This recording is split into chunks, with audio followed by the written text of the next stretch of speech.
பெண்கள் இந்த கோவிலுக்குள்ள அனுமதிக்கவே படுறது கிடையாது. இவங்களுக்கு திருநீரா இந்த கோவிலோட மண்ணை தான் கொடுக்குறாங்க. ஆமாங்க, ஆண்கள் மட்டுமே வழிபடுற ஒரே ஒரு கோவில் நம்ம திண்டுக்கல் ஒட்டஞ்சத்தத்தில் இருக்க மாம்பாறை முனியப்பன் கோவில். இங்கே பலியிடப்படுற அத்தனை விலங்குகளுமே இங்கேயே சமைக்கப்பட்டு இங்கேயே அன்னதானமும் பண்ணிட்டு போயிடுறாங்க. இந்த கோவிலோட சிறப்பு என்னன்னு பார்த்தீங்க அப்படின்னா, உங்களுக்கு நிலப்பிரச்சனை, தொழில் சம்பந்தப்பட்ட பிரச்சனை, மிக முக்கியமாக கொடுக்கல் வாங்கல், இந்த மாதிரி எந்த பிரச்சனை இருந்தாலும் சரி, இந்த முனிப்பன்ட்ட வேண்டுதல் வச்சுட்டு போனீங்கன்னா அப்படியே நிறைவேற்றி கொடுப்பாரு. இந்த மாதிரி அப்டேட்ஸ் வேணால் நம்ம சிவதர்சி சேனலில் மறக்காமல் ஃபாலோ பண்ணிக்கோங்க.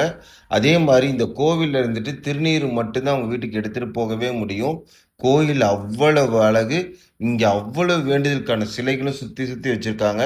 ஒரு காட்டுக்குள்ள மலைப்பிரதேசத்துக்கு அடியில் இந்த கோவில் இருக்கு. உங்க வாழ்க்கையில வெற்றி பெறணும்னா கண்டிப்பா ஒரு தடவை இந்த கோயிலுக்கு போங்க, நல்லது நடக்கும். அடுத்த வீடியோல சந்திப்போம். நன்றி.